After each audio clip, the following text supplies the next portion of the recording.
And if you have kids, you definitely need weapons, right? Okay, so we're all on the same page.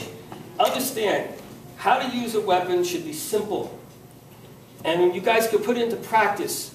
Not carrying things, you know, maybe like a nice sturdy pen, which I'm checking into these pens, you know, which go for about 120 bucks or whatever it is, and maybe I can get it cheaper through my friend, right? The sticks that you carry, the cold steel sticks, which I think I have one in here, like this here, is very small. It's made out of plastic. This is the stuff you want to carry, not a freaking machete, not a pipe, a crowbar, or anything like that. That's just stupid. Something, huh? You want to show that to the camera? This is it. See this here? Right? Okay? This is put out by Cold Steel. We're going to probably get into pen, simple stuff. And also, like a bamboo stick. You know, like I think I have some bamboo in here, something like this here. This is the stuff you're going to be using. Anything that comes around you, like when you sit down at a table, you should start putting it into practice. If there's a salt and pepper shaker there, can you use that? Right? Is there grated cheese there? You know my grated cheese story when I hit the guy with the grated cheese, right? I don't want to tell that. All right? So, what's around you? Is there a phone? Is there something here? You know, back in the day they had phones you can actually hit people with, but now nobody has them anymore, so you got to look for other things, right? What kind of pen is on there, you know? You usually only get one use out of a pen, which is a rolled up paper. You only usually get one use out of that. It's like in the movies when you see somebody hitting with a rolled up newspaper, and they're going, boop, boop, boop. That's crap. Okay, you hit somebody with a rolled newspaper, you maybe got one shot before the newspaper goes, and it's no good anymore. You know, and they're poking them with them and stuff like that. There's only so much that stuff works. Get out of TV and get into reality. And reality is, you know, a whole different concept. Simplicity, start practicing where you are. When you sit down, take a notice of the table. When you sit in your cubicle, when you're in your school class, wherever you are, take notice of what you could use. And start to realize that if your body's moving, that's going to amalgamate into it. Because you guys aren't carrying weapons around. Unless you are in a situation where you need to carry weapons and are prepared for it. Did any of you bring a weapon to class today? You know, walk around and carry your... You all came in your clothes, ready for class, and doing whatever you're doing. You're not carrying, you know, stars in your thing, big machete in your bag, or anything like that there. Right? You guys are the ones that are going to be facing. So think. Make your body the weapon. If you get startled in your room, and a lot of attacks happen in somebody's bedroom, and all of a sudden somebody's in front of you, and they have a weapon in your hand, are you really going to take the time to reach for wherever you hid your weapon? Right? Now, if you sleep with a gun under your pillow, okay, that's great. More power to you. Do you guys all sleep with a gun under your pillow? Maybe Hal does. You know, you got kids in the house, you got things, your wife walks in, bam, bam, bam, I just wanted to brush my teeth. You don't sleep with a gun under your pillow. Do you have a machete under your bed? Do you have something where you're not going to have time to reach for it, you have to react. So the whole thing on somebody pulling out a weapon is the same strategy as when you're startled. When somebody pulls a weapon out at you, you have to react. You don't have time to go reach, pull out your gun, and shoot them. Not in real life, especially if it's in a violent situation. And any police officer that has any type, or a military person that has any type of training, knows that a knife, especially at the range, say from here to here, is much more effective than a gun if it's holstered.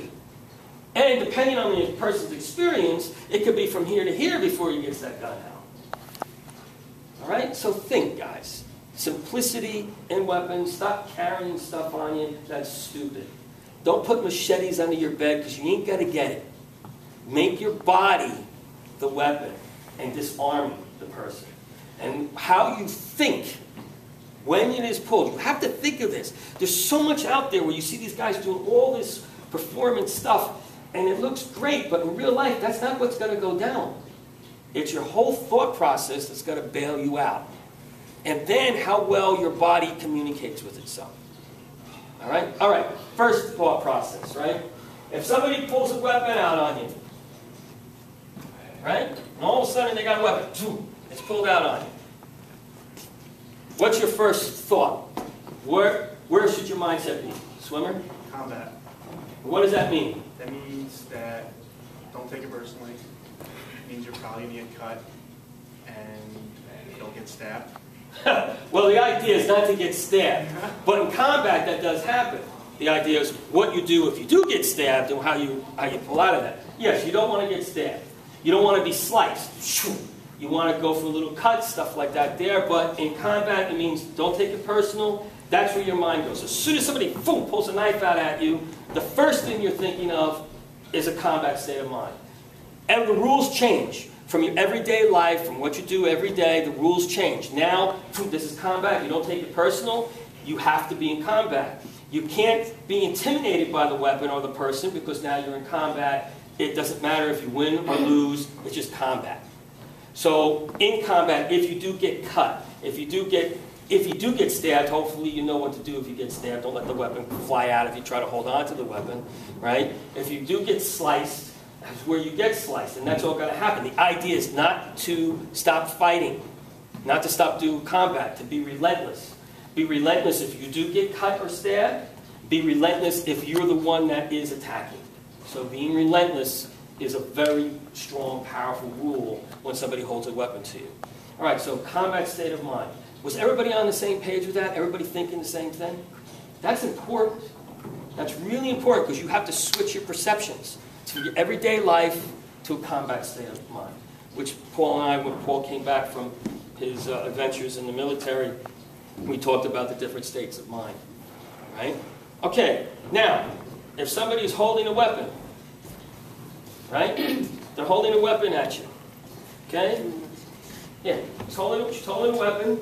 What's the rules here? Some of the rules. Anybody? Give me a rule. Center yourself with the weapon. Why? So you have two options. So you have more options, okay? All right, if you can, try to center yourself to the weapon. Now, that's an oxymoron in one sense, because when you center yourself to the weapon, all your vital areas are straight down the middle. Your vital pressure points are right down the middle. But that's okay because you know where the weapon is. So it gives you another gauge for the weapon, right? This is the stuff you just do instinctively, combat state of mind. Boom! I know I can move this way, I can attack it straight on. I can come to different angles and different ways of doing it, okay? Another rule. Don't lose sight of the weapon. Don't lose sight of the weapon. Okay, so don't lose sight of the weapon, which also means understanding the type of weapon a person is holding. Is it a double-edged knife? Is it a single-edged knife? Be aware of what's going on with the other hands. Be aware of what's going on around you, right? But what type of weapon is she holding, right? If it's a double edge, is it a single edge? Does it have serrated edges on it? Very quickly you make a scan of the type of weapon. Also, that allows you to know if it's a single edge that maybe you can move over the top. If it has serrated edges on it, you maybe want to be a little bit careful. Most people on the street are idiots and they carry the double-edged knife, which can also deal with you. The one thing that's good about a double-edged knife, it can go in and out quickly, right? But it's not a very practical knife for street fighting. Or for combat use, or for somebody that knows what they're doing, right?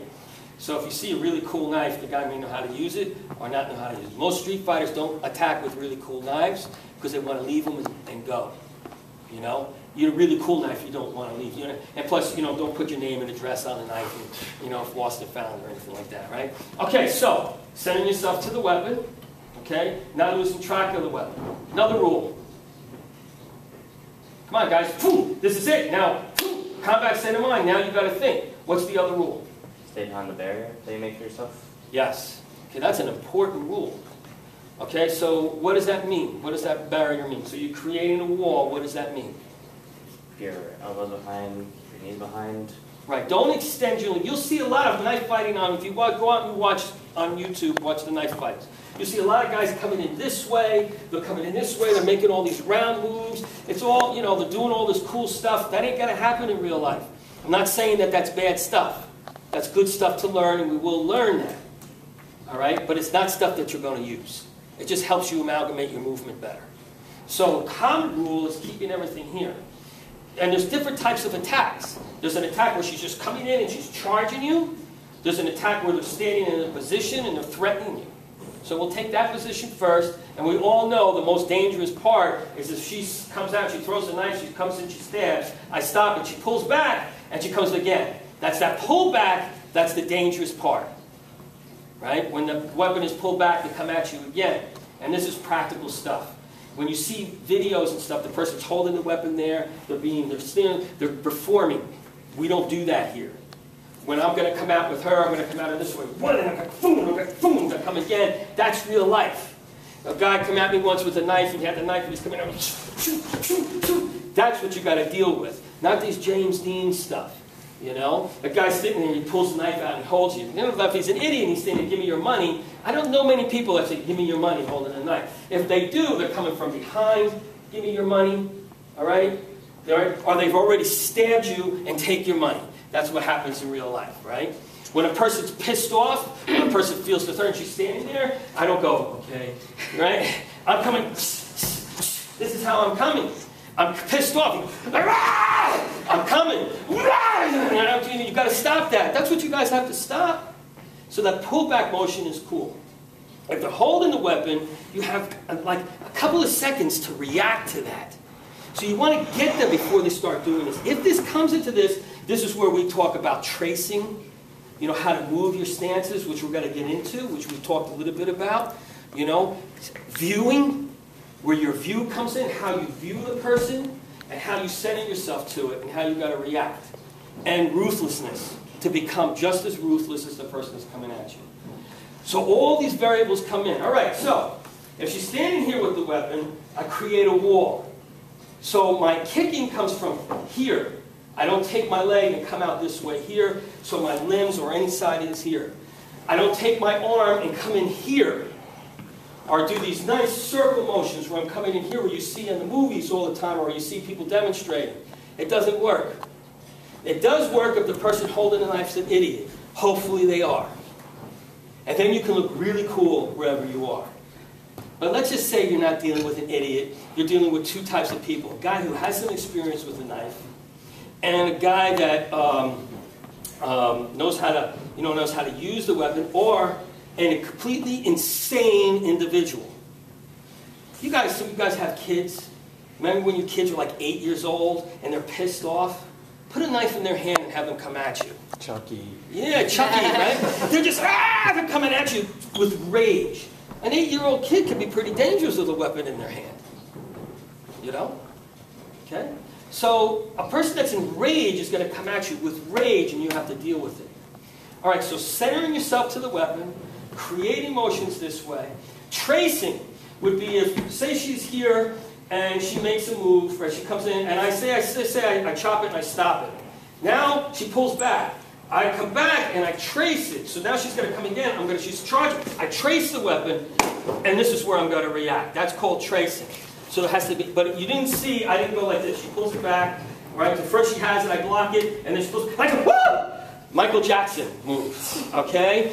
This is not good because it takes you out of the fight, then the person's enraged and they still keep coming. Tracing means trying to move with the person, guys. And it comes all from your stance drill.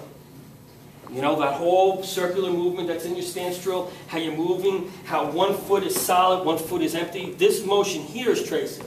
If she has the weapon straight out and I'm coming from here to here, this is all tracing. Just from sitting from this position to this position gives me motion and movement, okay? Then this is moving with it. So if she comes in, I'm moving with it. This is where I can react off it, move, and the legs start to come in. So your wall is important. All right? So common things that we want you, any other rules? Anything else? When you commit, just go. Ruthlessness, right? Commitment, relentlessness. If you have an option, if she's here and say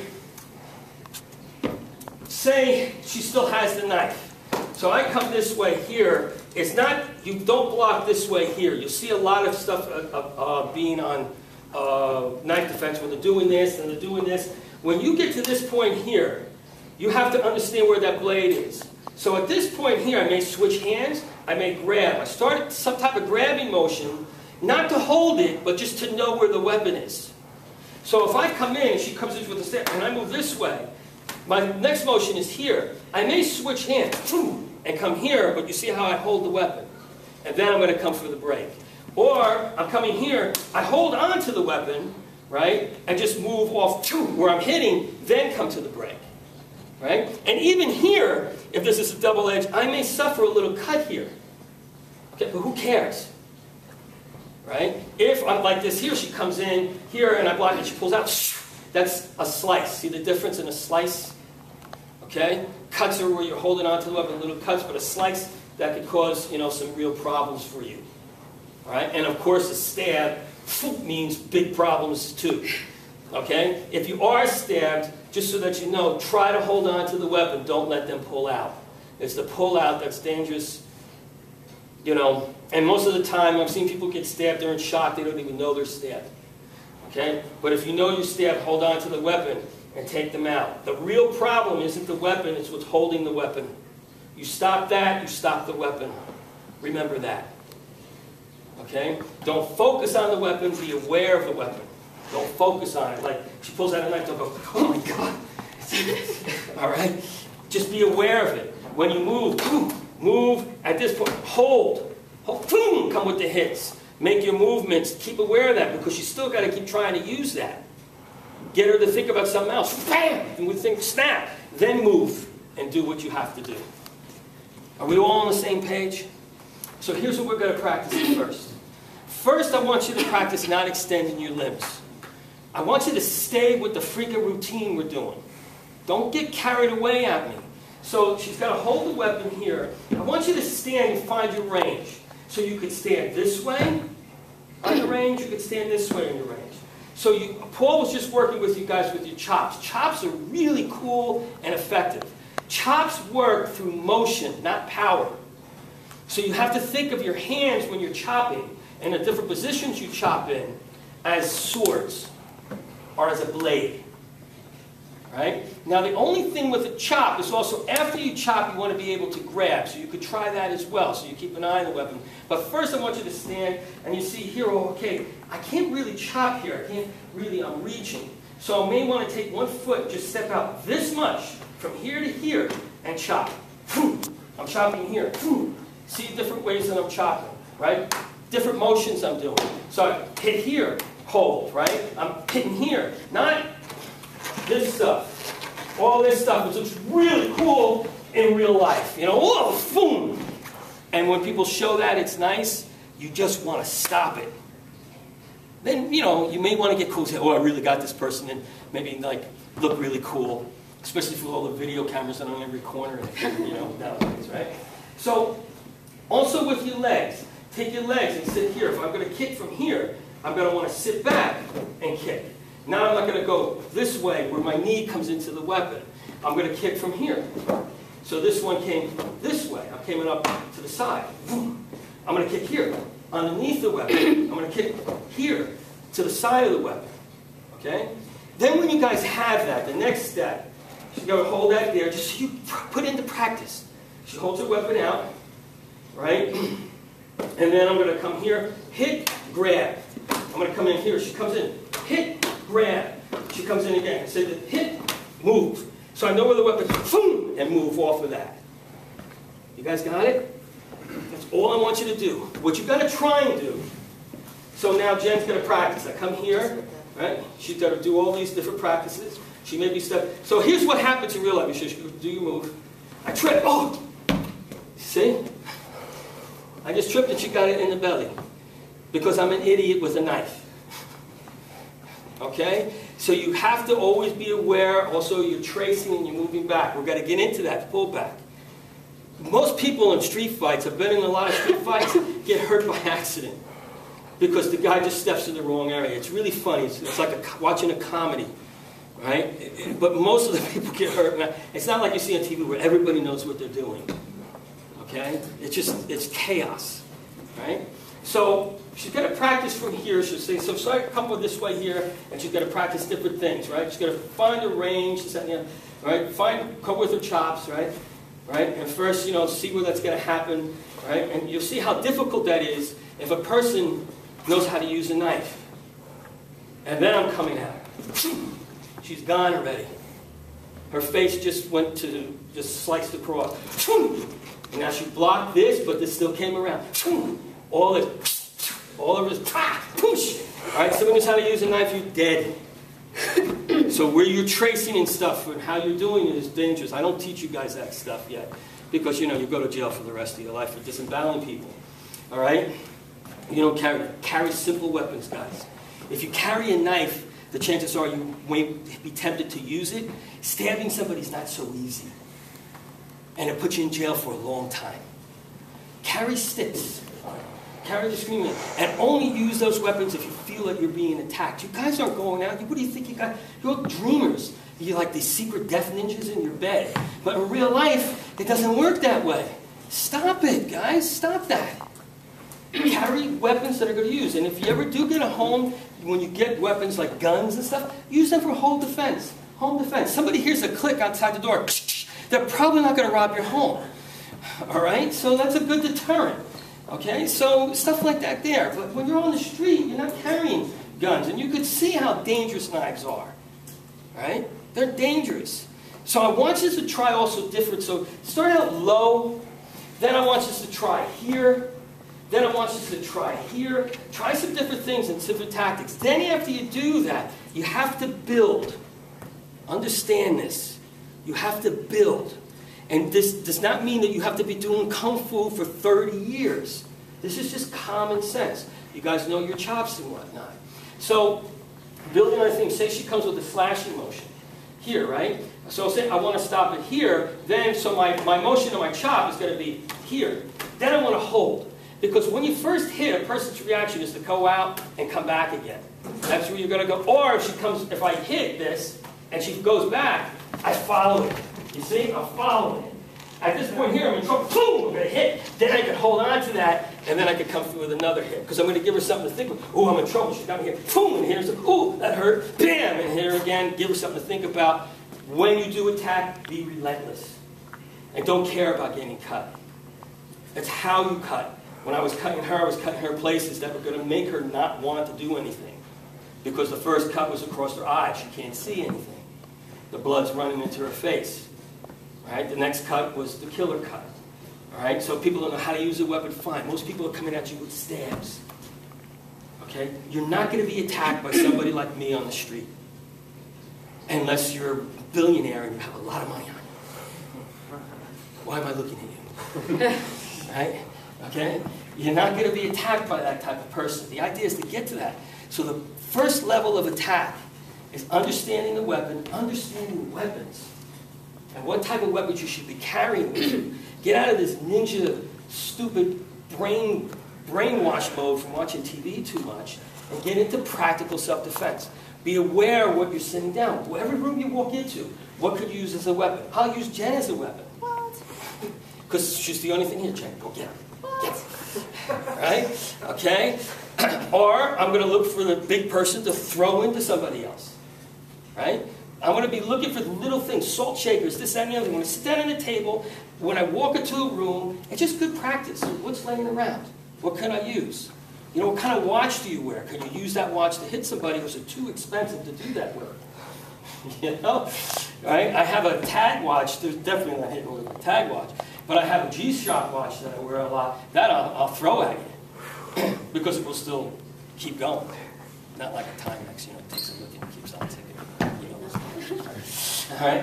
All right, so first you're going to try different areas of keeping your body back, and then the next step you're going to come in with the chop and where you would hit from, and how your attacks would be. So if I was coming in, she comes in with the, if I'm here and I lose track of the knife, so I hit, she moves the knife, then my next, she's coming up with it, I'm going to move back in with it again. This may be where I'm going to hold at that point, but at the same time, boom, I'm hitting to give her something, so to keep her mind off of this. Right? So that I can work it. So at that point, when she gets hit here, this gives me options to play. At this point, she may be recovering again. Boom, I hit again. Right? At this point here, I can hold a knife. You could draw back. See, at this point, I can take this leg and just kick right in, holding the weapon. Okay? So there's a lot you guys can do. You just first have to play it out. You have to think. We all on that page? Cool stuff? Let's see us do it. Okay, everybody team up with the team.